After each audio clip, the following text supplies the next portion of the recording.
बहुत जानते हैं कि हम बहुत वचनों को सुनते हैं, लेकिन वचन हमारे अंदर काम नहीं कर पाते हैं और हम वैसे के वैसे ही रह जाते हैं, खाली रह जाते हैं। लेकिन हम परमेश्वर से प्रार्थना करें प्रियो कि हम वचन से खाली न रहने पाए, परंतु परमेश्वर का वचन हमारे अंदर हमारे जीवन में काम करें।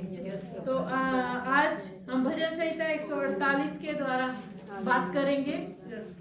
आप सब लोग अपने बाइबल निकाल लीजिए और मैं भजन संहिता 148 में से पढ़ने की जगह केवल आपको हेडिंग से बताऊंगी, ठीक है। तो प्रभु आप सबको बुद्धि दे, ज्ञान दे और समझ दे, और मुझे भी वो ज्ञान और बुद्धि और वो समझ दे कि मैं परमेश्वर की बातों को समझ सकूं। तो प्रियो, भजन संहिता 148 उसमें हेडिंग ही लिखा हुआ है कि समस्त सृष्टि परमेश्वर की स्तुति करे। सारा संसार, किसी एक या दो मनुष्य को नहीं बोला है परमेश्वर ने कि स्तुति करो, मेरी आराधना करो या मेरी पूजा पाठ करो, ठीक है। किसी एक और दो व्यक्ति के लिए परमेश्वर की आराधना या उसकी स्तुति नियुक्त नहीं की गई है। समस्त सृष्टि के लिए परमेश्वर की ये आज्ञा है प्रियो कि सारी सृष्टि, चाहे उसमें पशु पक्षी हो, चाहे पेड़ पौधे हो, चाहे जीव जंतु हो, जो भी है, मनुष्य तो मनुष्य, पशु पक्षी, पेड़ पौधे, पहाड़, इन सब से परमेश्वर क्या कहता है कि तुम सब मेरी स्तुति करो। और ये सत्य है प्रियो कि सारी सृष्टि परमेश्वर की स्तुति करती है। हम देखते हैं कि पेड़ पौधे निर्जीव हैं, ये परमेश्वर की स्तुति नहीं करते होंगे, पहाड़ परमेश्वर की स्तुति नहीं करते होंगे, लेकिन यहाँ पर हम देखते हैं परमेश्वर का वचन क्या कहता है। देखिए, कहते हैं 148 की 8 में लिखा है कि यह की स्तुति करो, यहोवा की स्तुति स्वर्ग में करो। सबसे पहले स्वर्ग में करो, स्वर्ग के लोगों को है। स्वर्ग में कौन है? दूत। कौन है? दूत। कहते हैं हे सब दूतों उसकी स्तुति करो, हे उसकी सेना, दूतों की सेना उसकी स्तुति करो। फिर कहते हैं सूर्य और चंद्रमा, तारागण सब उसकी स्तुति करो। पढ़ सकते हैं आप बाद में, ठीक है। फिर कहता है हे सब ऊंचे आकाश और आकाश के ऊपर जल, दोनों तुम उसकी स्तुति करो। फिर कहता है पृथ्वी में से यहोवा की स्तुति करें। अब पृथ्वी में कौन है? मनुष्यों को रखा है। पृथ्वी का पूरा अधिकार किसके हाथ में दिया गया है प्रियो? मनुष्य के हाथ में दिया गया है। तो कहता है पृथ्वी में से यहोवा की स्तुति करो। अब पृथ्वी में कौन कौन है प्रियो? कहता है हे मगरमच्छों, हे गहरे सागर, हे अग्नि, ओले, हिम, कोहरे, हे उसका वचन मानने वालों, प्रचंड ब्यार, आंधी। क्या करो? परमेश्वर की स्तुति। केवल मनुष्य को ही परमेश्वर स्तुति करने के लिए नहीं कह रहा है प्रियो, क्योंकि ये सब रचना किसकी है? परमेश्वर की है। और कहता है 9 में, कहता है 148 की 9 में कहता है हे पहाड़ों, हे टीलों, हे फलदायी वृक्षों, हे देवदारों, हे वन पशुओं, हे सब घरेलू पशुओं, हे रेंगने वाले जीव जंतु, हे पक्षियों, हे राजाओं, राज्य राज्य के सब लोगों, हे जवानों, हे कुंवारियों, हे पुरनियों और हे बालकों, सब क्या करो? यहोवा की स्तुति करो। परमेश्वर प्रियो सबसे अपनी स्तुति करवाना चाहता है। क्यों? परमेश्वर कहता है कि तुम सब मेरी स्तुति करो।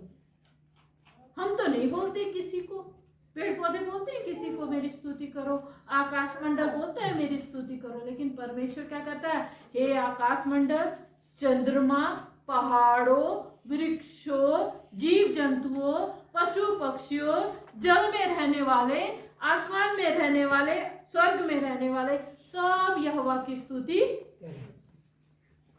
अब क्यों प्रियो, क्यों हम यहोवा की स्तुति करें? क्यों हम उस परमेश्वर की स्तुति करें? क्यों परमेश्वर हमें स्तुति करने के लिए बोल रहा है? क्यों बोल रहा है कि तुम मेरे अधीन रहो, तुम मेरी स्तुति करो, तुम मेरी आराधना करो? क्यों कहता है मैं मैं स्तुति में विराजमान रहता हूँ। इसलिए प्रियो, क्योंकि परमेश्वर पवित्र है। क्यों बोलता है वो अपनी स्तुति करने के लिए? क्योंकि परमेश्वर पवित्र है और परमेश्वर के अलावा कोई भी संसार में पवित्र नहीं है। सारी सृष्टि में हजारों करोड़ों चीजों को हम देखेंगे, जैसे परमेश्वर ने बोला, चाहे वो पशु स्वर्गदूत हो, चाहे स्वर्गदूत की सेना हो, चाहे आकाश मंडल हो, चाहे सूर्य हो, चाहे चंद्रमा हो, चाहे मनुष्य हो, चाहे पशु पक्षी हो, सबको परमेश्वर आज्ञा देता है कि तुम्हें मेरी स्तुति करनी है। फिर कहता है कि हे सब पृथ्वी के राजाओं। आजकल क्या करते हैं राजा? बोलते हैं, जैसे नबूकदनेस्सर राजा ने कहा था, एक अपनी मूर्ति बना दी और कहा केवल इसी को दंडवत करो। लेकिन दानियल ने नहीं किया प्रभु प्रियो। क्यों नहीं किया दानियल ने? क्योंकि दानियल को पता था, परमेश्वर की आज्ञा पता थी, इसलिए दानियल ने उस राजा की मूर्ति के सामने सजदा नहीं किया, दंडवत नहीं किया। ठीक इसी तरह प्रियो, आज पृथ्वी में हम जितने भी लोग हैं, पशु पक्षी सब परमेश्वर की आराधना करते हैं, पेड़ पौधे सब परमेश्वर की आराधना करते हैं, केवल मनुष्य ही है जिन्होंने परमेश्वर को बांट दिया है। केवल मनुष्य है जिसने परमेश्वर को बांट दिया है और परमेश्वर की आराधना किसी और चीजों को दे दी है। उसकी स्तुति, उसकी पूजा पाठ करने की जगह किसी और की जगह पूजा पाठ करना शुरू कर दिया है। जैसे हम देखते हैं, लोग सूर्य की पूजा करते हैं, चंद्रमा की पूजा करते हैं, जल की पूजा करते हैं, जल में रहने वाली चीजों की पूजा करते हैं, बहुत से लोग पेड़ पौधों की पूजा करते हैं। लेकिन यहाँ पर परमेश्वर का वचन क्या कहता है कि परमेश्वर के अलावा आपको किसी और की स्तुति, आराधना, पूजा नहीं करना है। ये किसी मनुष्य की आज्ञा नहीं है प्रियो, ये उस परमेश्वर की आज्ञा है जिसने सारी पृथ्वी को बनाया है, जो सारी सृष्टि का रचनाकार है। 1 शमूएल 2:2 में भी प्रियो परमेश्वर का वचन कहता है, जब हन्ना परमेश्वर से प्रार्थना कर रही थी, उसकी स्तुति कर रही है, तो कह रही है परमेश्वर के तुल्य कोई भी पवित्र नहीं है। इसलिए मैं केवल अपने परमेश्वर की आराधना करूंगी। मैं जो कुछ भी मांगूंगी अपने परमेश्वर से ही मांगूंगी। क्यों? क्योंकि परमेश्वर के तुल्य कोई भी पवित्र नहीं है और ना ही उस यहोवा के अलावा कोई पवित्र चट्टान है जो मेरी सहायता कर सकती है। चट्टान किसको दिखाई देता है? किस चीज का सिंबल है प्रियो? मजबूती का। कि यीशु परमेश्वर के अलावा, इस सृष्टि के रचयिता के अलावा और भी कोई ऐसी चट्टान नहीं है, कोई ऐसा मजबूत नहीं है जो मेरी सहायता कर सके, जो मेरी प्रार्थना को सुन सके। इसलिए मैं तो केवल अपने यहोवा की आराधना करूंगी। यशायाह की पत्री देखो प्रियो, यशायाह के यदि 6 अध्याय में के 3 वचन को यदि देखते हैं तो वहां पर सारा स्वर्गदूत, यहाँ बोल रहे हैं ना स्वर्गदूतों यहोवा की आराधना करो, वहां पर सारा क्या कर रहे हैं? यहोवा पवित्र है, पवित्र है, पवित्र है करके वह परमेश्वर की आराधना कर रहे हैं और बोलते हैं सारी पृथ्वी उसकी तेज से भरी है। किसकी तेज से भरी हुई है सारी पृथ्वी? ये प्रियो परमेश्वर के तेज से। परमेश्वर के अलावा कोई भी तेजोमय परमेश्वर नहीं है। और परमेश्वर क्या कहता है? मैं तेजोमय परमेश्वर हूं, मैं असंभव को संभव करने वाला परमेश्वर हूं। जो कोई दुनिया की ताकत नहीं कर सकती वो करने की ताकत मैं रखता हूं। फिर 1 पतरस 1 अध्याय उसका 15-16 वचन में भी प्रियो पतरस क्या कह रहा है कि जैसे तुम्हारा बुलाने वाला पवित्र है वैसे तुम भी पवित्र बनो। क्या कह रहा है? जैसे तुम्हारा बुलाने वाला, कौन बुला रहा है? यीशु मसीह। आपको कौन बुला रहा है? यीशु मसीह। और कह रहा है कि जैसे तुम्हारा बुलाने वाला पवित्र है ना, वैसे तुम भी पवित्र बनो। क्यों बोला है? क्योंकि कह रहा है पवित्र शास्त्र में लिखा हुआ है कि पवित्र बनो क्योंकि मैं भी पवित्र हूँ। परमेश्वर क्या कह रहे हैं? मैं इसलिए मेरे बच्चों, हे मेरे प्रभु के बच्चों, हे मेरी सृष्टि, मैं इसलिए तुम्हें पवित्र बनने की आज्ञा देता हूँ क्योंकि मैं भी पवित्र हूँ। और जब तुम पवित्र बनोगे तभी तुम मेरी नजदीकी में रहोगे। तभी मैं तुम्हें शत्रु की हर एक ताकत से बचाकर तुम्हें आशीष में जीवन को दे पाऊंगा। कब? जब तुम पवित्र बनोगे। इसलिए कहा है पौलुस, पत्रस हमेशा अपने लोगों को उनकी अगुवाई करते समय बोलता था, और आज भी प्रियो हर एक परमेश्वर का जन जिसको परमेश्वर ने चुना है, आज वो सब यही बोलते हैं कि परमेश्वर पवित्र है और तुम भी पवित्र बनो। दाऊद ने भी इस चीज को देखा, तभी दाऊद भजन संहिता में लिख रहा है कि हे पहाड़ों, क्या कह रहे हैं कि हे पहाड़ों, हे स्वर्ग में रहने वालों, हे पृथ्वी में रहने वालों, चाहे वो मगरमच्छ है, चाहे सागर है, चाहे अग्नि है, ओला है, कोई भी दुनिया की ताकत है, वो सब किसकी स्तुति करो? परमेश्वर की। उसकी स्तुति करो, उसकी आराधना करो, क्योंकि वही परमेश्वर है। अब प्रियो, मैं इसके साथ ही एक बात बताना चाहती हूँ कि परमेश्वर क्यों हमें कहता है कि पवित्र बनो, और पवित्र बनने के लिए हमें क्या करना पड़ेगा? क्या करना पड़ेगा? पवित्र बनने के लिए प्रियो, हमें पूजा पाठ के द्वारा तो हम पवित्र नहीं बन सकते। क्यों नहीं बन सकते? क्योंकि परमेश्वर बोलता है कि तुम्हारे जो धर्म के काम है, तुम्हारी जो भलाई के काम है, तुम जो भले कार्य करते हैं, वो मेरे सामने क्या है?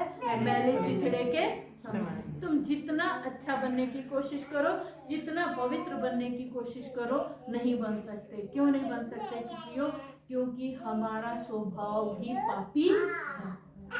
हम स्वभाव से ही पापी हैं। हम जितना भी पवित्र बनने की कोशिश करेंगे, शैतान हमें कहीं ना कहीं गड्ढे में डाल देगा। इसीलिए जब पुराने समय में यीशु मसीह के आने से पहले बहुत लोग परमेश्वर की उपस्थिति में चलते थे, बहुत प्रार्थना करते थे। आप देखते होंगे प्रियो, सुलेमान, दाऊद इतना परमेश्वर में चलते हुए, इतनी मजबूती से चलते हुए, परमेश्वर की आराधना करते हुए भी कहीं ना कहीं गिरा। दाऊद भी गिरा, जबकि बचपन से परमेश्वर की आराधना करने वाला था। सुलेमान गिरा, जिसको परमेश्वर ने इतनी बुद्धि दी हुई थी, कहते हैं उसके समान आज बुद्धिमानी कोई नहीं है। लेकिन वो भी जब रानियां अपनी पत्नियां इकट्ठी करने लग गया, अब उन पत्नियों ने अपनी बातें मनानी शुरू कर दी, है ना। तो वो लग गया यहाँ तक कि मुझे परमेश्वर की सबसे पहली आज्ञा है कि तू मुझे छोड़ किसी को दंडवत नहीं करना, है ना। तू किसी की मूर्ति खोद के नहीं बनाना। और उसने क्या किया? अशेरा देवी की मूर्ति को बना दिया और अपनी पत्नी के साथ ही दंडवत कर रहा है, वो भी गिरा। यही कारण है प्रियो कि हम व्यवस्था के अनुसार, वचन के अनुसार जब चल नहीं पाए, कहीं ना कहीं गिरे, तब यीशु मसीह आया। तो हम पवित्र कैसे बनेंगे? यीशु मसीह के लहू के द्वारा। कैसे बनेंगे? यीशु मसीह के लहू के द्वारा। बस यीशु मसीह को देखते रहो प्रियो। अगर आपसे जानबूझ के कोई गलती करने की कोशिश मत करो, बट कहीं ना कहीं अगर आप गलती पर हो जाते हो तो अपने प्रभु से दूरियां मत बनाना, अपने यीशु से दूरियां मत बनाना। यीशु कहता है तुझसे कोई गलती हो जाती है मेरे बेटे, आ पश्चाताप कर, घुटने टेक, प्रार्थना कर, मैं तेरे पापों को क्षमा कर दूंगा, लेकिन फिर उस गलती को दोबारा मत कर। यीशु मसीह के पास बड़े से बड़े पापी आए प्रियो, है ना। क्या कहा? बेटा तेरे पाप क्षमा हो। लेकिन उसी के साथ यीशु ने एक शर्त रखी है प्रियो। ये नहीं है कि हमारा यीशु मसीह पापों को क्षमा करने वाला परमेश्वर है तो हम पाप करते चले जाएं। एक पाप जो गलती हमसे हो गई है, उस पाप को जो परमेश्वर क्षमा कर रहा है, लेकिन उसी के साथ एक आज्ञा भी दे रहा है कि मेरे बच्चे द्वारा ये पाप मत करो। अगर हम जानबूझ के उस पाप को करते जाएंगे, एक समय यीशु मसीह कहेगा तू मुझे ठट्ठों में उड़ाने वाला है, और मैं ठट्ठों में उड़ने वाला परमेश्वर नहीं हूँ, ठट्ठों में उड़ाने वाला परमेश्वर नहीं हूँ। तो प्रियो, जब हम प्रभु के पास आ जाते हैं, प्रभु के ज्ञान को भी हम ले लेते हैं, प्रभु की शिक्षा हमें पता चल गई है, हमने जितनी हमसे गलतियां हुई थी, जितने हमसे गुनाह हुए थे, हम आके यीशु मसीह को कहा प्रभु हमें अपने लहू से तू धो दे। हम नहीं चल सकते, हम जानते हैं इतने अभिषिक्त लोग भी गिरे हैं, तो हम कहाँ हैं, है ना। हम कहाँ, इतने बुद्धिमान लोग, तो सुलेमान जैसा बुद्धिमान मनुष्य गिर गया प्रभु, तो हम कहाँ हैं।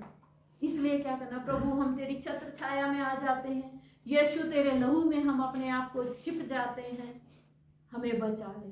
प्रतिदिन प्रति सुबह उठकर प्रियो आप शैतान को बांधे, क्या करें, शैतान को बांधे, अपने हथियार को इस्तेमाल करें। आप जानते हैं सुबह मुझे मॉर्निंग में परमेश्वर ने प्रार्थना दी हुई है और मैं बीच में उस प्रार्थना को कर रही थी तो काफी मेरे जीवन में अद्भुत काम मुझे दिखाई दे रहा था और खुद भी बड़ा अभिषेकों से भरी हुई दिख रही थी मैं, है ना, ऐसा दिख रही थी। तो बीच में फिर मैंने वो प्रार्थना छोड़ दी, जैसे हम मुंह से प्रार्थना करते हैं वो प्रार्थना मैंने शुरू कर दी। मैंने बोला वही प्रार्थना उसमें लिखी है वही, लेकिन कहीं ना कहीं वो चूक रही थी, वो जो शब्द परमेश्वर ने दिए थे वो चूक रही थी मेरी। तो मैंने अपनी समझ से प्रार्थना की, जो समझ से मुझे परमेश्वर ने दिया था, जिन शब्दों को मुझे प्रार्थना के लिए दिया था कि ये शब्द तूने अपनी सुबह उठ के मॉर्निंग प्रार्थना में करना है।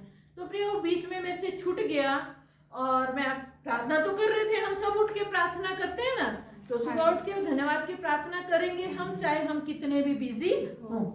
मैं समझती हूँ आप सब भी करते होंगे, लेकिन प्रिय जो मैंने उसके अनुसार प्रार्थना नहीं की तो मैं कुछ अपने आप को पीछे जाते हुए देख रही थी, गिरते हुए देख रही थी, निराशा में जाते हुए देख रही थी, और वो जो अभिषेक मुझे फील हो रहा था वो चीज मुझे फील नहीं हो रही थी। अचानक एक दिन मैं प्रार्थना कर रही थी और मैंने बोला चलो मुझे सबके लिए प्रार्थना दी गई है, कलीसिया के लिए, लोगों के लिए, इसके लिए, तो मैं किताब खोल के मैंने बोला आज मैं सारी प्रार्थनाएं कर लेती हूँ। मैंने वो अपनी डायरी खोली और जैसे मैं प्रार्थना करने लगी तो मुझे वो मेरी प्रार्थना दिखाई दी, और जब मैंने मेरी प्रार्थना, ओहो मैंने ये प्रार्थना तो छोड़ दिया, पर चलो करती तो हूँ प्रार्थना करके ना। कई बार हम बोलते हैं ना प्रार्थना तो कर रहे हैं भाई, तब भी हमारे जीवन में काम क्यों नहीं हो रहा है ना, बढ़ने की कोशिश तो कर रहे हैं पर भी पीछे क्यों हो रहे हैं, कहीं ना कहीं चूक जाते हैं। जैसे ही मेरे को वो आया प्रियो, मैंने उसको देखा तो मैंने देखा कि जो शब्द उसमें लिखे हुए थे उन शब्दों में मैं हेरफेर कर रही थी, बदल के कुछ बोल रही थी, और जैसे ही मैंने उस प्रार्थना को शुरू किया मैंने चमत्कार को देखा।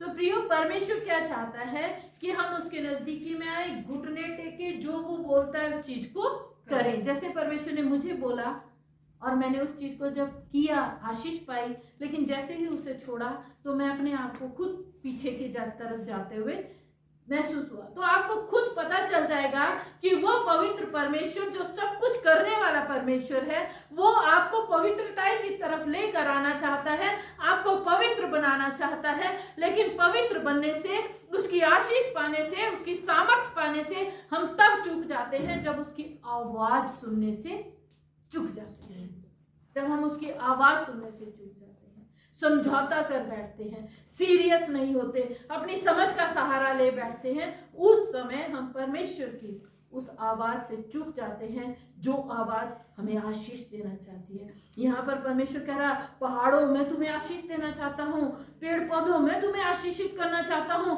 क्योंकि तुम मेरी बनाई हुई सृष्टि हो। हे राजाओं मैं तुम्हें आशीषित करना चाहता हूँ, हे पृथ्वी के हाकिमों मैं तुम्हें आशीष करना चाहता हूँ, न्यायियों मैं तुम्हें आशीष करना चाहता हूँ, हे जवानों, हे बालकों मैं तुम्हें आशीषित करना चाहता हूँ। लेकिन तुम मेरी स्तुति करो, तुम पवित्र बनो क्योंकि मैं पवित्र हूँ। तो आइए प्रियो हम छोटी सी प्रार्थना करें और बोले, प्रभु आप पवित्र हैं, हमें पवित्र बनाइए।